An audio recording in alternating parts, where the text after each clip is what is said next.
नमस्कार दोस्तों, स्वागत है आपका अपने YouTube चैनल जीरो इग्नोरेंस पर। आज हम बात करेंगे अलीगढ़ मुस्लिम विश्वविद्यालय के अंदर जो भी परीक्षाएं हो रही हैं, प्रवेश परीक्षाएं हो रही हैं, उसकी आंसर की आना चालू हो गई है। तो उसकी कुछ कोर्सों की आंसर की पहले आ गई थी, जैसे BA, BSc, BCom, BA, LLB, और कुछ आंसर की अभी आज जारी हुई है, तो उसके बारे में मैं थोड़ा बताऊँगा। और PhD की जो आंसर की थी वो फाइनल आंसर की आ गई है, उसके बारे में भी मैं आपको बताऊंगा। तो अगर आप हमारे इस चैनल पर नए हैं तो इस चैनल को सब्सक्राइब कर लें, और जो भी ज़रूरतमंद साथी हैं उनको इस चैनल को शेयर कर दें। और ये वीडियो आपको कैसा लगा इसके बारे में आप कमेंट बॉक्स में बता दें, और अगर आपको पसंद आई ये वीडियो तो आप लाइक कर दें। ठीक है, तो शुरू करते हैं अपनी वीडियो को। तो जैसा कि मैंने आपको अलीगढ़ मुस्लिम विश्वविद्यालय के अंदर जो परीक्षाएं होती हैं, प्रवेश परीक्षा, उसकी एक तो आंसर की आती है जो कि नॉर्मली सभी विश्वविद्यालय के द्वारा या सभी जितने बोर्ड होते हैं उनके द्वारा आती ही है। लेकिन उसके बाद में उन पर कोई ऑब्जेक्शन होता है। अगर आपको आंसर की है तो आप ऑब्जेक्शन फाइल करते हैं। ऑब्जेक्शन को फाइल करने के बाद उस पर निर्णय लिया जाता है, और उसके बाद एक फाइनल आंसर की आती है। लेकिन AMU के अंदर क्या होता है कि आपसे ऑब्जेक्शन तो लिए जाते हैं, लेकिन ऑब्जेक्शन के बाद में आपको कोई अलग से फाइनल आंसर की देखने को नहीं मिलती है।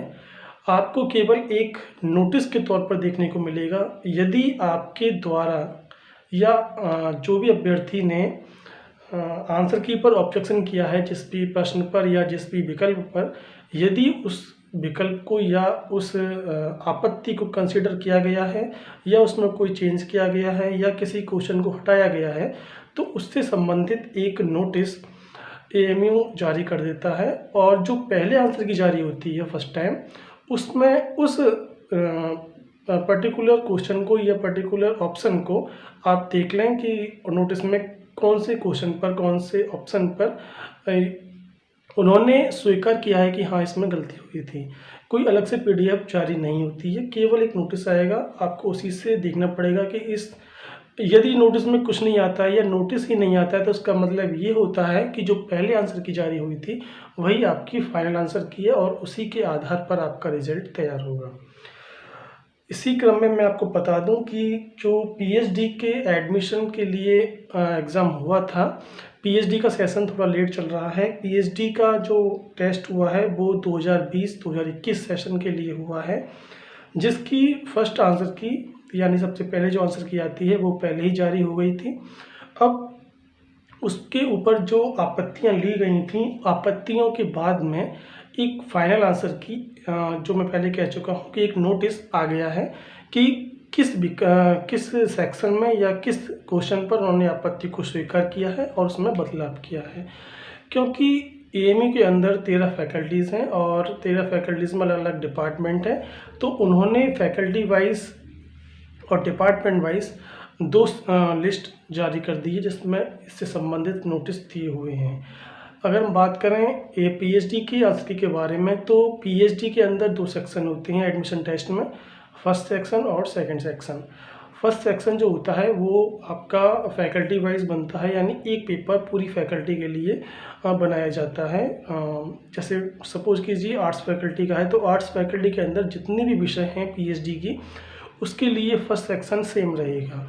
ठीक इसी प्रकार से सोशल साइंस फैकल्टी हुई, लॉ फैकल्टी हुई, साइंस फैकल्टी हुई, जितनी फैकल्टी हैं उसमें फर्स्ट सेक्शन प्रत्येक फैकल्टी का एक ही रहता है। तो आपको जो ऑब्जेक्शन के बाद में जो आपको नोटिस देखने को मिलेगा वो फैकल्टी वाइज देखने को मिलेगा।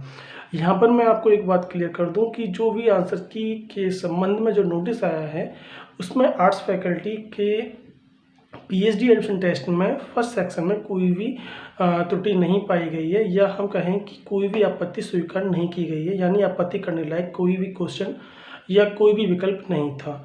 और इसके बाद में एक दूसरा होता है सेकंड सेक्शन, जो सब्जेक्ट से रिलेटेड होता है, और ये डिपार्टमेंट वाइज जारी होता है। इसमें भी जैसे कि आपकी हिंदी हुई आर्ट्स फैकल्टी में, संस्कृत हुई, पर्शियन हुई, अरेबिक हुई, ये जितनी भी सब्जेक्ट हैं, या हम सोशल साइंस में जाएंगे तो उसमें आपकी पॉलिटिकल हुई, हिस्ट्री हुई, ज्योग्राफी हुई, तो इस तरीके से आपके डिपार्टमेंट वाइज लिस्ट जारी हुई है। इस लिस्ट को आप देखने के लिए, अगर आप इस लिस्ट को देखना चाहते हैं कि किस किस क्वेश्चन पर या किस किस ऑप्शन पर आपत्ति स्वीकार की गई है या क्या चेंज हुआ है, तो आप हमारे इस चैनल का जो टेलीग्राम ग्रुप है जीरो इग्नोरेंस के नाम से, आप उसे ज्वाइन कर लें। मैं दोनों PDF PhD के एडमिशन टेस्ट से रिलेटेड जो नोटिस आया है, जिसमें आपत्तियों के बाद में, ऑब्जेक्शन के बाद जो स्वीकार की गई हैं, उससे रिलेटेड जो PDF है मैं उसमें सेंड कर दूंगा, तो आप देख सकते हैं। ठीक है, तो ये बात रही PhD एडमिशन टेस्ट 2020-2021 के सेशन के बारे में। अब हम बात करते हैं एडमिशन जो हो रहे हैं वो 2021-22 के लिए जो टेस्ट हो रहे हैं और जिसे कहते हैं जनरल कोर्स, तो उसके बारे में बात करते हैं।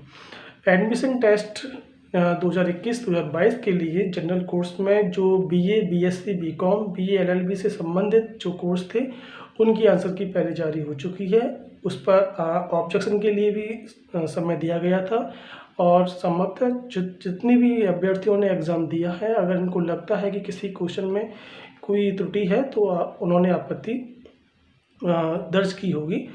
अब हम बात करते हैं जो अभी ऑड कोर्सों की आंसर की जारी हुई है उसके बारे में।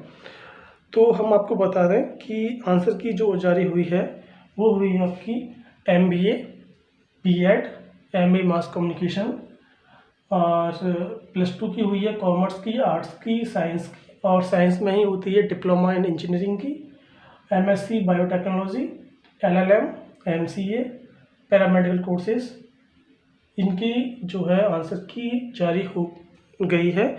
जिसमें से मैं आपको बताऊं कुछ, क्योंकि आंसर की जारी होने के बाद में ऑब्जेक्शन फाइल करने के लिए समय देता है, सभी बोर्ड देते हैं। इसी प्रकार इसी तरीके से अलीगढ़ मुस्लिम विश्वविद्यालय भी अपनी आंसर की जारी करता है किसी कोर्स के एडमिशन टेस्ट की, तो उसके बाद में वो समय देता है कि आप उस पर आपत्ति दर्ज कर सकते हैं यदि आपको लगता है कि किसी विकल्प में, किसी प्रश्न में कोई त्रुटि है या आंसर की में गलत उत्तर मांग लिया गया है। तो इसी क्रम में मैं आपको बताऊं कि इन्होंने आर्ट्स कॉमर्स जो 12th के एग्ज़ाम हुए थे, MBA B.Ed और पैरामेडिकल कोर्सेज, इनके लिए जो आपत्ति का समय है ऑब्जेक्शन फाइल करने का वो आज है। आज आप शाम तक इस पर ऑब्जेक्शन फाइल कर सकते हैं यदि आपको किसी प्रश्न में, किसी विकल्प में कोई त्रुटि लगती है तो। इसके बाद जो आज ही जारी हुई है आंसर की वो है आपकी MSc biotechnology, LLM, MA mass communication, MCA science and diploma engineering जो 12th का एग्ज़ाम होता है, यानी 11th का होता है उसका। तो इसके लिए, इन कोर्सों के लिए हैं आपके 1 2 3 4 5, इन 5 कोर्सों के लिए आपत्ति का समय यानी ऑब्जेक्शन फाइल करने का समय 2 तारीख है, यानी आप कल शाम तक आप इस पर आपत्ति दर्ज कर सकते हैं। ठीक है, अब मैं आपको बताऊं कि इसमें कुछ कोर्स ऐसे होते हैं जिन कोर्सों में बड़ी सावधानी बरतनी होती है, जैसे उदाहरण के तौर पर B.Ed। अलीगढ़ मुस्लिम विश्वविद्यालय से खुद मैं पास आउट हूँ। B.Ed 2017 का मेरा एडमिशन था और 2019 में मैंने B.Ed कंप्लीट किया है AMU मेन कैंपस से। मैं आपको बताऊं कि कुछ कोर्स ऐसे होते हैं जो अलीगढ़ मुस्लिम विश्वविद्यालय के मेन कैंपस यानी अलीगढ़ के अंदर होते हैं, और साथ साथ में जो 3 सेंटर हैं AMU के, उन जैसे किशनगंज हुआ, मल्लापुरम हुआ, और किशनगंज, और एक और है सेंटर, खैर याद नहीं आ रहा मुझे ना, 3 सेंटर, क्योंकि सेंटर पर हम गए ही नहीं, हमें जाना नहीं हो पाया क्योंकि हमारा तो यहीं पर हो गया था AMU के मेन कैंपस में। तो ये 3 सेंटर भी हैं और एक आपका AMU का मेन कैंपस है। जैसे आपका MBA है, B.Ed है, LLM है, MC है, ये सेंटर पर भी अवेलेबल है और आपके AMU के मेन कैंपस पर भी अवेलेबल है। यहाँ पर जो अंतर ये है कि आपकी मेरिट अगर अच्छी होती है एडमिशन टेस्ट में तो आपको मेन कैंपस मिलता है, अदरवाइज़ आपको सेंटर भी मिल जाते हैं। ये 3 सेंटर हैं AMU के, वो आपको मिल जाते हैं।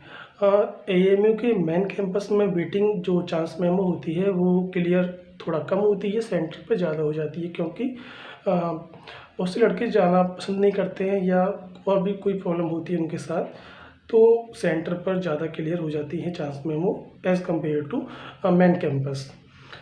अब मैं बताऊँ आपको, जो जब क्योंकि मैं बीएड खुद पास आउट हूँ, तो बीएड के जो अभ्यर्थी हैं उनका एक ही पेपर आता है एग्ज़ाम जब होता है एडमिशन टेस्ट, लेकिन उनकी जो मेरिट होती है, जो उनकी कट ऑफ होती है, वो उनकी सब्जेक्ट वाइज होती है। यानी कि किस सब्जेक्ट में कितने अभ्यर्थियों ने एग्ज़ाम दिया, कितने अभ्यर्थियों ने अप्लाई किया, इस आधार पर उनकी सब्जेक्ट वाइज अलग अलग कट ऑफ बनती है।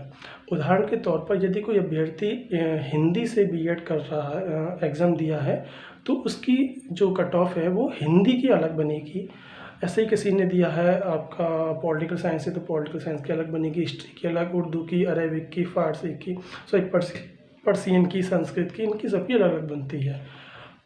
जैसे मैं आपको अपना उदाहरण दूं, तो 2017 की मैं बात करूं, जब मेरा एडमिशन हुआ था, तो सबसे ज़्यादा कट ऑफ कॉमर्स की गई थी उस समय, क्योंकि कॉमर्स में सीट कम होती हैं और सीट का विभाजन भी सब्जेक्ट वाइज होता है। किसी सब्जेक्ट में सीट बहुत ज़्यादा है, किसी सब्जेक्ट में बहुत कम है।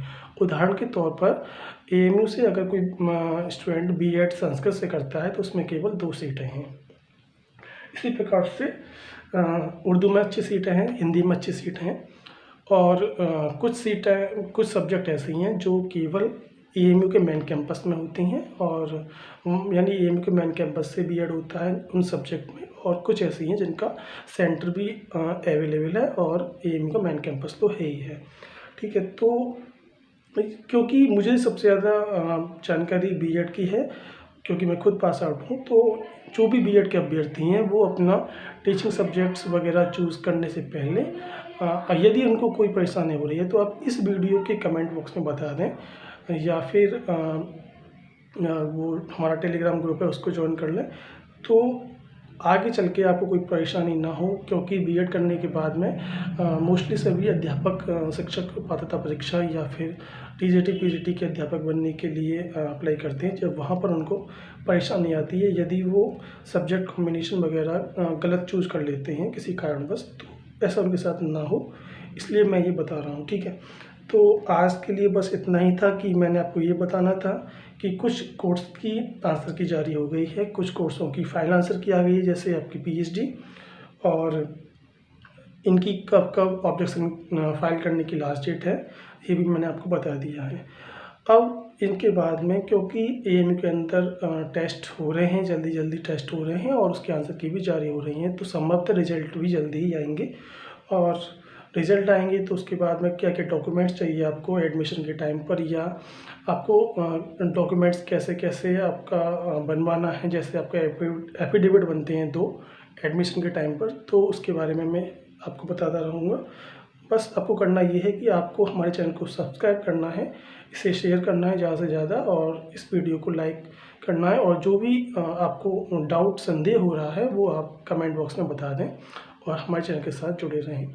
आज के लिए बस इतना ही, मिलते हैं फिर अगली अपडेट के साथ में। जब भी अपडेट आती है एएमयू के एडमिशन टेस्ट से रिलेटेड या एएमयू के मेन कैंपस में हो रही किसी भी गतिविधि से रिलेटेड, तो मैं आपको बताता रहूँगा।